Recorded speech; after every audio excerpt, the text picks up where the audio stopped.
बिस्मिल्लाहिर्रहमानिर्रहीम, अस्सलाम वालेकुम। आज जो टॉपिक हम स्टार्ट करने जा रहे हैं उस टॉपिक का नाम है ब्रांच अकाउंटिंग। थोड़ा सा ब्रांच अकाउंटिंग के हवाले से मैं आपको एक्सप्लेन कर देता हूं, फिर उसके बाद हम इस टॉपिक को एक क्वेश्चन के सॉल्व करने की तरफ जाएंगे।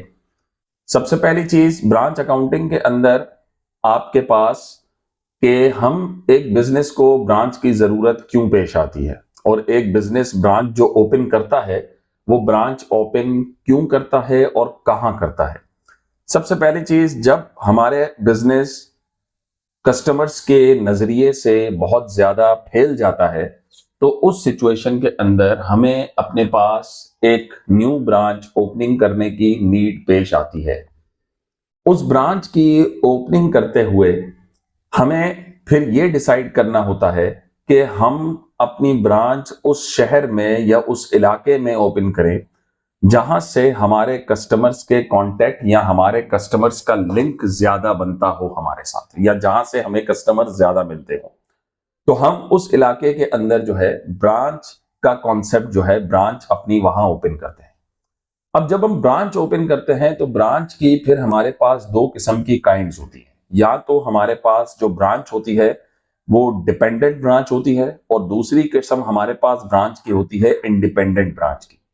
जो डिपेंडेंट ब्रांच होती है वो टोटली डिपेंड कर रही होती है अपनी हेड ऑफिस के ऊपर, यानी कि जो भी माल आएगा और जो भी माल जाएगा वो सारा का सारा हेड ऑफिस के जरिए से होगा, यानी कि वो ब्रांच अपनी तरफ से कोई भी बाइंग सेलिंग परचेजिंग नहीं करेगी।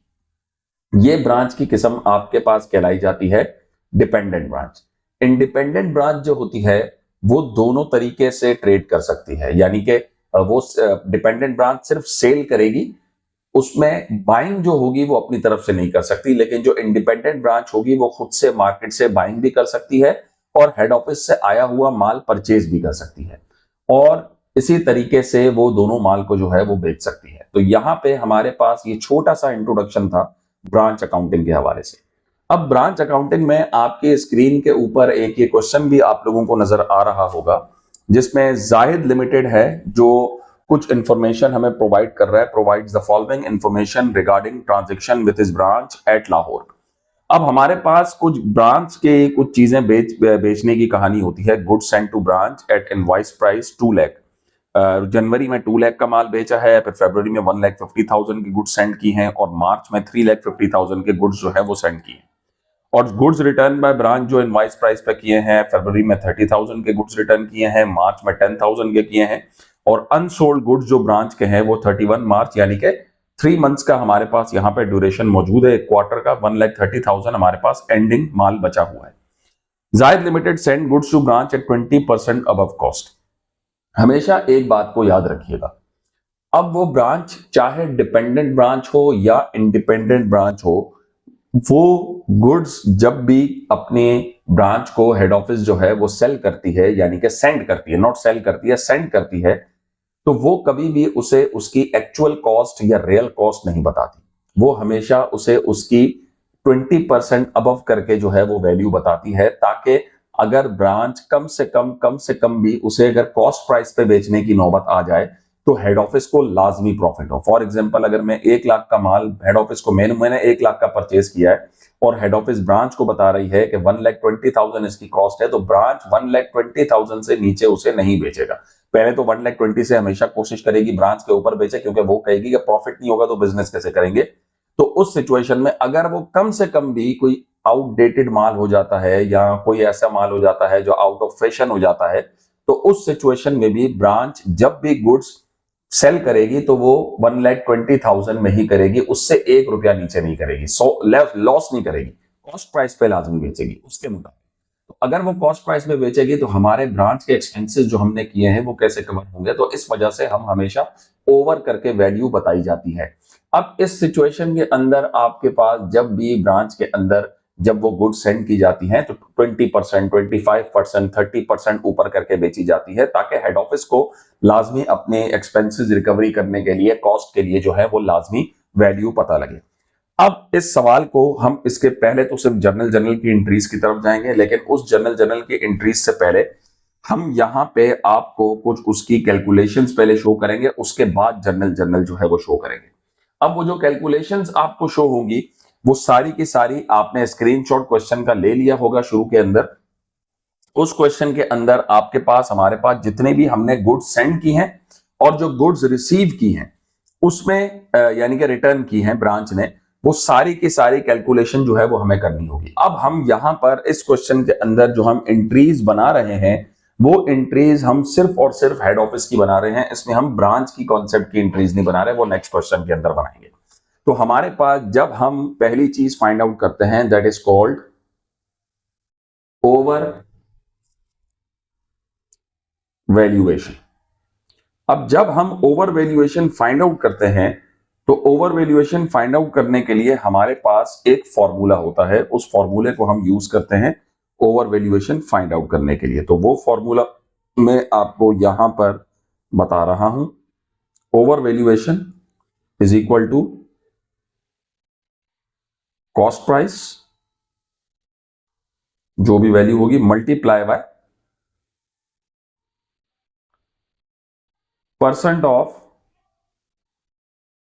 ओवर वैल्यूएशन, जो भी परसेंटेज होगी। नॉर्मली डिवाइड हम जब परसेंटेज करते हैं तो डिवाइडेड बाय 100 करते हैं, लेकिन ओवर वैल्यूएशन में ऐसा मामला नहीं होता। ओवर वैल्यूएशन में हमारे पास जो वैल्यू डिवाइड होगी वो होगी 100 plus percent of over valuation. अब ये 100 plus percent of over valuation क्या है वो मैं आपको बता देता हूं। जैसे कि क्वेश्चन के अंदर हमारे पास जो पहली ट्रांजैक्शन है, जो हमने जनवरी के अंदर जो है वो माल बेचा है, जैन के अंदर जो हमने माल बेचा, तो उसकी हम ओवर वैल्यूएशन कैसे फाइंड आउट करेंगे वो मैं आपको बता देता हूं। सबसे पहले हमारे पास जनवरी के अंदर हमने जो गुड्स सेंड की हैं वो हमने गुड्स सेंड की हैं 2 लाख रुपीस की। 2 lakh multiply by percent of over valuation हमारे पास क्वेश्चन के अंदर मौजूद थी 20%, और डिवाइड में जब हम वैल्यू करेंगे 100 की वैल्यू हमारे पास फॉर्मूला के अंदर है प्लस ओवर वैल्यूएशन, यानी कि plus percent of over valuation 20%, तो डिवाइड में हमारे पास ओवर वैल्यूएशन होगी डिवाइडेड बाय 120। ठीक है, यहां पे हम 100 से डिवाइड नहीं करेंगे, ये हमेशा कॉन्सेप्ट याद रखिएगा। ओवर वैल्यूएशन के कॉन्सेप्ट के अंदर हम डिवाइड करेंगे 120 से। तो जनवरी के ऊपर हमने जो माल बेचा 2 lakh multiply by 20 divided by 120, तो हमारे पास जो ओवर वैल्यूएशन की वैल्यू आई है वो वैल्यू आई है हमारे पास 33,333 की। ये आपके पास ओवर वैल्यूएशन की वैल्यू है, जिसे हम पहली अपने पास एंट्री के अंदर जो है वो रिकॉर्ड करेंगे 33,333। ठीक है, ये हमारे पास ओवर वैल्यूएशन की वैल्यू है, यानी कि हमने जो ब्रांच को 2 लाख रुपए का माल बताया है वो हमें पड़ा है असल में 1,67,667 का। ठीक है, इसको हम माइनस करेंगे इसमें से, तो वो जब हम एंट्रीज बनाएंगे वहां पे मैं आपको कॉन्सेप्ट समझा दूंगा। फिर जनवरी के बाद हमने जो गुड्स दोबारा से सेंड की हैं ब्रांच ने, हेड ऑफिस ने ब्रांच को, वो हमने की है फरवरी के अंदर। फरवरी के अंदर हमने जो गुड्स सेंड की हैं वो हमने गुड्स सेंड की हैं 1,50,000 मल्टीप्लाई बाय 20 डिवाइडेड बाय 120। ये वही आपके पास वैल्यू हो जाएगी 1,50,000 मल्टीप्लाई बाय 20 डिवाइडेड बाय 120। तो हमारे पास जो वैल्यू आई वो ओवर वैल्यूएशन की वैल्यू आई है 25,000, यानी कि 25,000 हमने सेकंड मर्तबा माल ऊपर करके बताया। तीसरी बार फिर हमने गुड्स जो हैं वो फरवरी में रिटर्न हुई है, पहले हम रिटर्न की एंट्री पास करेंगे। फरवरी में हमने गुड्स को दोबारा से ब्रांच ने हमें रिटर्न किया है और वो रिटर्न की है 30,000 की। तो जब गुड्स रिटर्न हो गई तो जाहिर बात है वो प्रॉफिट भी हमें रिसीव नहीं होगा, तो 30,000 उसका भी हम ओवर वैल्यूएशन निकालेंगे मल्टीप्लाई बाय 20 डिवाइडेड बाय 120। तो इसका जो ओवर वैल्यूएशन हमारे पास वैल्यू निकलेगी मल्टीप्लाई बाय 20 डिवाइडेड बाय 120, तो उसकी वैल्यू हमारे पास आई 5,000, हमारे पास ओवर वैल्यूएशन की वैल्यू आ गई। फिर फरवरी के बाद हम यहां पे एक और चीज फाइंड आउट करेंगे। फरवरी के बाद हमने गुड्स सेंड की मार्च के अंदर। मार्च में जब हमने गुड्स सेंड की तो मार्च के अंदर हमने जो गुड्स सेंड की हैं वो की हैं 3,50,000 रुपीज की। Multiply by 20 divided by 120। तो हम यहाँ पे मार्च का जो है वो वैल्यू निकाल लेंगे, over valuation multiply by 20 divided by 120। तो हमारे पास ओवर वैल्यूएशन की वैल्यू आ गई 58,333। और मार्च में ही हमने गुड्स को रिटर्न भी किया है, तो मार्च में हमारे पास जो गुड्स रिटर्न आई हैं वो हम यहां पर मार्च के अंदर जो है वो फाइंड आउट करेंगे। 58,333 यहां पे मार्च के वो वैल्यू आ गई। और हमने जो गुड्स रिटर्न की हैं वो हमने रिटर्न की है मार्च के अंदर 10,000 मल्टीप्लाई बाय 20 डिवाइडेड बाय 120। यहां पे हम इस वैल्यू को निकाल लेंगे 10,000 multiply by 20 and divided by 120। तो वैल्यू हमारे पास आई 1666। और मार्च 31 मार्च को हमारे पास जो एंडिंग इन्वेंट्री बची हुई है उसकी हम एंट्री पास कर लेंगे यहां पे। और एंडिंग इन्वेंट्री हमारे पास बची हुई है 1,30,000 multiply by 20 divided by 120। 1,30,000 multiply by 20 and divided by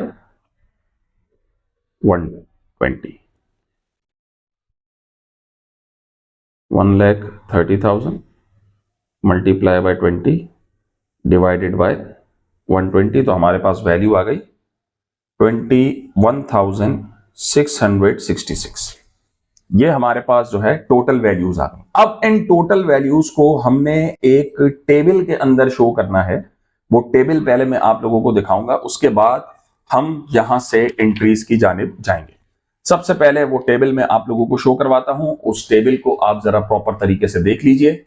अब वो टेबल हमारे पास किस तरीके से बनता है, जिसमें हम प्रॉपर तरीके से सारी की सारी चीजें जो है वो एक ही जगह पे लिखेंगे। उसके बाद हम एंट्रीज लगाएंगे कि हमें टोटल हेड ऑफिस को प्रॉफिट हुआ भी है या नहीं हुआ, उस टेबल को फाइंड आउट हम करेंगे। तो यहां से हम 3 कॉलम यहां पर ड्रॉ करेंगे। एक कॉलम हमारे पास ओवर वैल्यूएशन का हो जाएगा, एक कॉलम हमारे पास एक्चुअल कॉस्ट प्राइस का हो जाएगा, और एक कॉलम हमारे पास यहां पे बिल्ड प्राइस का हो जाएगा, जितने में हमने गुड्स जो हैं वो सेंड की। तो यहां से हमारे पास इसकी वैल्यूज जो हैं वो हम देखते हैं।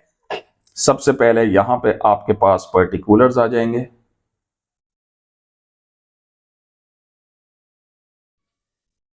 यहां पे हमारे पास जो वैल्यू आएगी उसे हम कहेंगे बिल्ड प्राइस, यानी कि जो एक्चुअल गुड्स हमने सेंड की है। यहां पे हमारे पास आ जाएगी कॉस्ट प्राइस के वो गुड्स हेड ऑफिस को कितने में पड़ी। ये हेड ऑफिस काम करेगा, ये मैं आपको पहले बता रहा हूं, ठीक है। ये कैलकुलेशन जो हम शो कर रहे हैं वो कर रहे हैं calculation for over valuation. Over valuation की ये कैलकुलेशंस हैं, और ये कौन शो कर रहा है मैं आपको शॉर्ट फॉर्म में यहां पे लिख देता हूं ताकि आपको याद रहे, बाय हेड ऑफिस। ये कैलकुलेशन आपको हेड ऑफिस शो कर रहा है, और यहां पे आपके पास वैल्यू आ गई, that is called over valuation, जो हमने फाइंड आउट की है।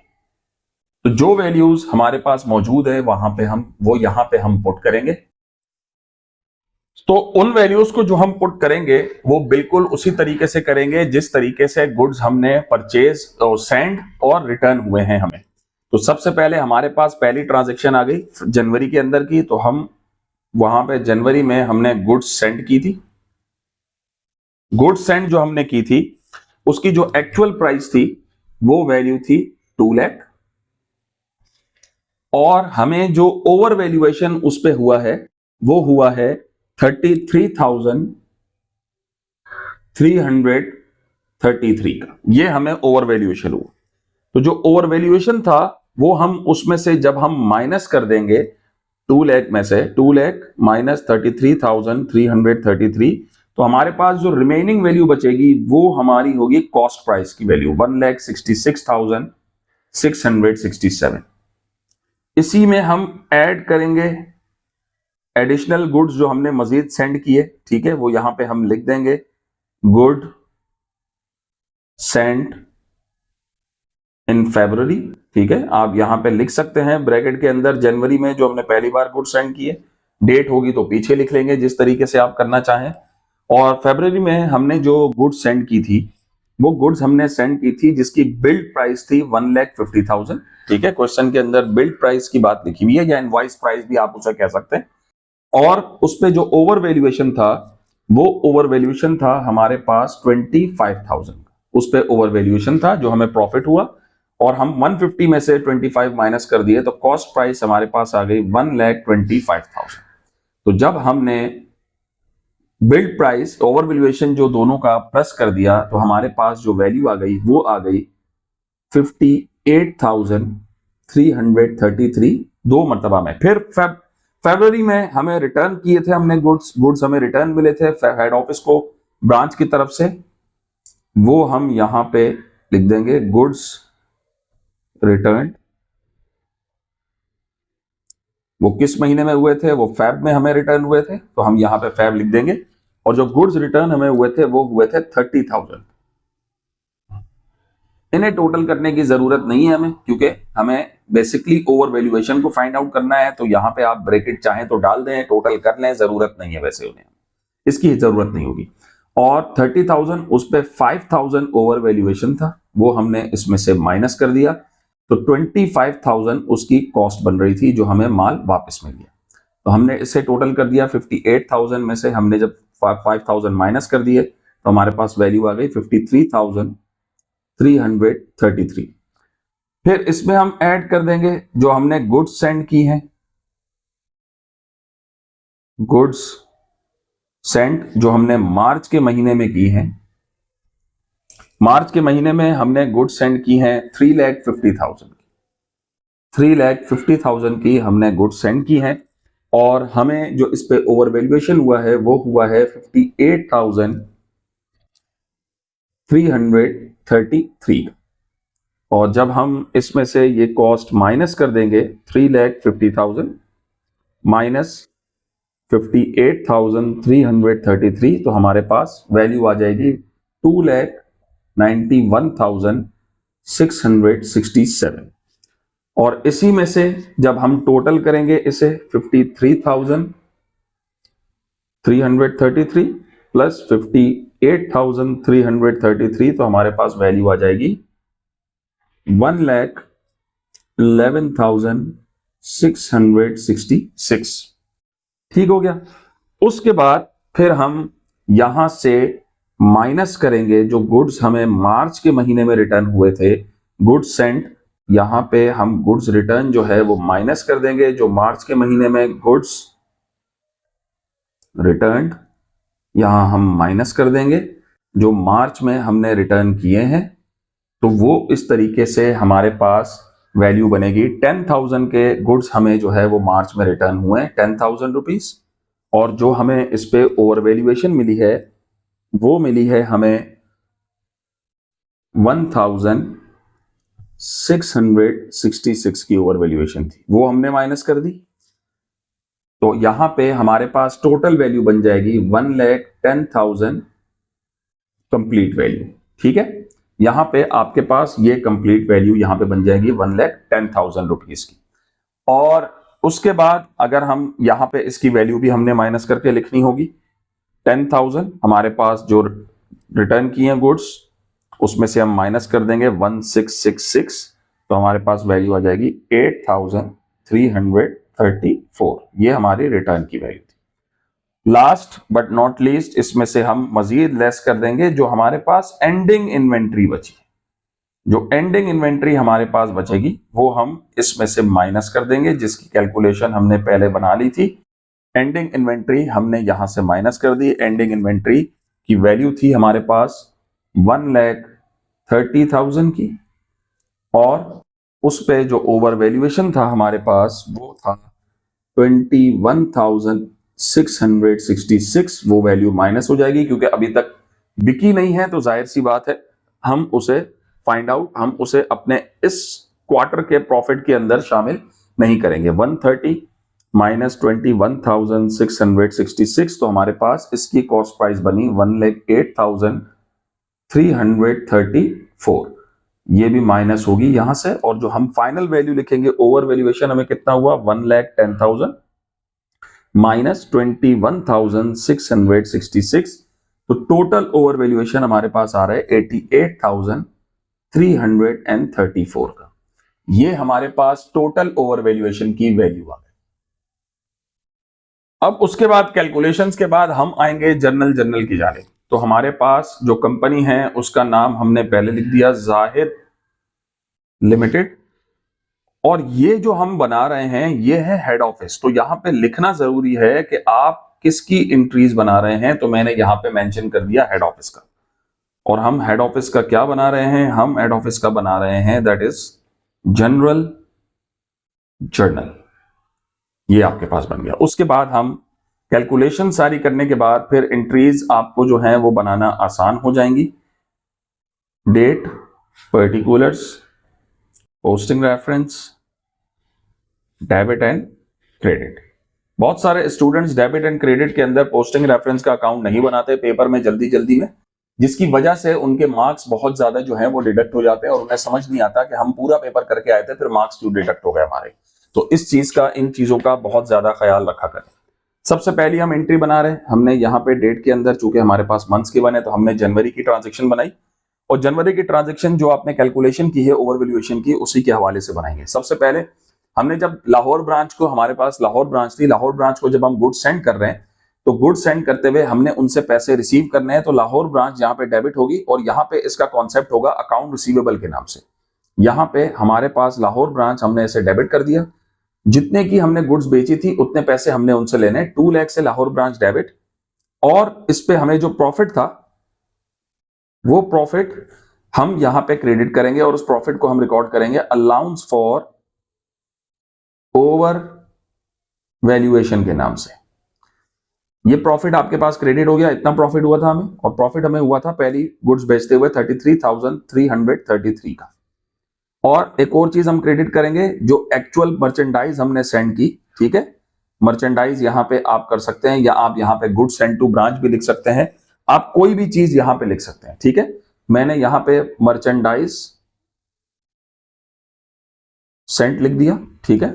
मर्चेंडाइज सेंट हमने, जो एक्चुअल प्राइस थी वो यहां पे आ जाएगी 1,66,667।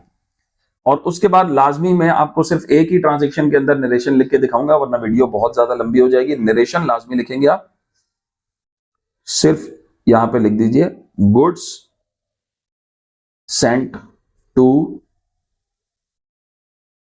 Lahore branch at 20% above cost. ये आपके पास वैल्यू आ गई। फिर उसके बाद जब मैं आपको वही चीज बता रहा था, स्केल के जरिए से आपने हर एंट्री के बाद सिर्फ पर्टिकुलर के लाइन में ये लाजमी अंडरलाइनिंग करनी है। ये इस चीज को शो करेगा पेंसिल से कि आपकी यहां पे ट्रांजैक्शंस ये वाली खत्म हो गई। डेट वाइज हम चलेंगे तो जनवरी के बाद फरवरी में हमने दोबारा से गुड्स सेंड की हैं, तो दोबारा हमारे पास यही एंट्री बनेगी, लाहौर ब्रांच डेबिट, ठीक है। गुड्स हमने सेंड की है 1,50,000 की। अलाउंस फॉर, अब मैं शॉर्ट फॉर्म के अंदर लिख रहा हूं, अलाउंस फॉर ओवर वैल्यूएशन हमारे पास होगा 25,000 से क्रेडिट, और उसके बाद हमारे पास गुड्स सेंट या मर्चेंडाइज सेंट टू ब्रांच वो आपके पास क्रेडिट हो जाएंगी, जो उसकी एक्चुअल प्राइस थी। मर्चेंडाइज सेंट हमारे पास जो उसकी एक्चुअल प्राइस थी 1,25,000। एक बात का ध्यान रखिएगा, आपके डेबिट क्रेडिट जो हैं वो लाजमी सारे के सारे बराबर होने चाहिए। फिर नरेशन आएगी, नरेशन अब आप खुद लिखेंगे, मैंने आपको एक में नरेशन बता दी। फिर फरवरी में हमने गुड्स जो हैं वो रिटर्न की हैं, गुड्स हमें रिटर्न आई हैं, तो ये एंट्री रिवर्स हो जाएगी। यहां पे आप लिख देंगे merchandise from Lahore branch debit, माल वापस आ गया आपके पास, लाहौर ब्रांच आपके पास डेबिट हो गया। जो एक्चुअल प्राइस थी गुड्स की वो लिखेंगे 25,000। अलाउंस फॉर ओवर वैल्यूएशन अब हमें मिलेगा नहीं, तो अलाउंस फॉर ओवर वैल्यूएशन जो है वो आपके पास डेबिट में आ जाएगा 5,000 रुपीज। कोशिश करें कि अलाउंस फॉर ओवर वैल्यूएशन हमेशा बाद में लिखें, मर्चेंडाइज सेंट पहले लिखें, जैसे मैंने यहां पे किया। और उसके बाद हमारे पास यहाँ पे क्रेडिट हो जाएगा लाहौर ब्रांच के भाई अकाउंट रिसीवेबल इतना कम हो गया एक किस्म से। ये हमारे पास लाहौर ब्रांच क्रेडिट हो गई, जितने की हमने गुड्स जो हैं वो हमें रिटर्न हुई है 30,000 रुपीज की। ये आपके पास वैल्यू आ गई। फिर उसके बाद मार्च के अंदर फिर हमने गुड्स जो है वो सेंड की हैं 3,50,000 रुपीज की। तो आपके पास दोबारा वही एंट्री बनेगी, लाहौर ब्रांच डेबिट, जितने जो एक्चुअल बिलिंग प्राइस थी 3,50,000 की। गुड्स सेंड या मर्चेंडाइज सेंड, मैं दोनों चीजें लिख देता हूं ताकि आपको याद रहे। गुड्स सेंड टू ब्रांच, ये थोड़ा शॉर्ट है तो यही लिखें, ज्यादा आपका टाइम बचेगा। गुड्स सेंड टू ब्रांच जो एक्चुअल वैल्यू थी 2,91,667 जो आपने कैलकुलेशन की है टेबल के अंदर, उसमें से ये मैं वैल्यू उठा रहा हूं, गुड्स सेंड टू ब्रांच। और आपके पास एक और चीज क्रेडिट हो जाएगी, अलाउंस फॉर ओवर वैल्यूएशन, और उस पे ओवर वैल्यूएशन हमें हुआ है 58,333। उसके बाद हम एक और चीज जो है वो रिकॉर्ड करेंगे यहां पर, वो रिकॉर्ड करेंगे मार्च के बाद। मार्च में जो गुड्स रिटर्न आई है, और रिटर्न की एंट्री बिल्कुल इसी तरीके से बनेगी जैसे हमने फरवरी में बनाई थी। और मार्च में हमें गुड्स जो रिटर्न मिली हैं, मर्चेंडाइज फ्रॉम लाहौर ब्रांच, ये आपके पास डेबिट हो गया। ठीक है, कितनी मर्चेंडाइज हमें रिटर्न हुई थी, 10,000 रुपीज की टोटल थी, लेकिन हम एक्चुअल यहां पे कॉस्ट से रिकॉर्ड करेंगे 8,334।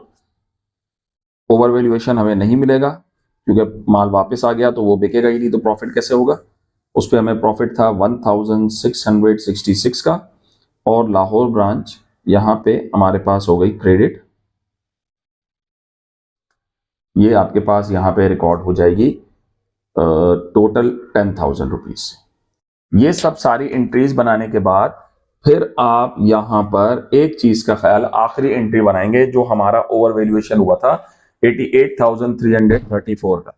एक बात मैं आपको बता दूं, यहां पे आपके पास एंडिंग इन्वेंट्री की कोई वैल्यू नहीं बनेगी।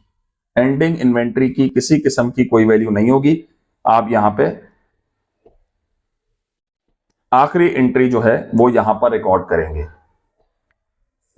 लास्ट एंट्री के अंदर हम क्या करेंगे, जो आपके पास टोटल ओवर वैल्यूएशन हमें यहां पे जो हुआ वो ओवर वैल्यूएशन हम अपने पास रिकॉर्ड करेंगे। अब उस ओवर वैल्यूएशन, चूंकि ओवर वैल्यूएशन हमारे पास हम एडजस्ट करते जा रहे थे, रिकॉर्ड हो रहा था, आपके क्रेडिट में जा रहा था, तो हमारे पास जो लास्ट एंट्री यहां पे बनेगी उसे हम ओवर वैल्यूएशन डेबिट यहां पे एंट्री बनाएंगे, अलाउंस फॉर ओवर वैल्यूएशन। चूंकि लास्ट में हम तमाम के तमाम अकाउंट जो है वो क्लोज कर देते हैं। अलाउंस फॉर ओवर वैल्यूएशन 88,334 से debit, and profit and loss account यहां पे आपके पास क्रेडिट होगी 88,334। हमने इन्हें एडजस्ट कर दिया प्रॉफिट एंड लॉस अकाउंट के अंदर। तो ये हमारे पास आज का ब्रांच अकाउंटिंग का पहला क्वेश्चन था जो कंप्लीट हुआ। उसके बाद मजीद इसी तरीके से क्वेश्चन जो है वो मैं आप लोगों को मुख्तलिफ तरीकों से, मुख्तलिफ प्रोसेस के हवाले से सिखाता जाऊंगा।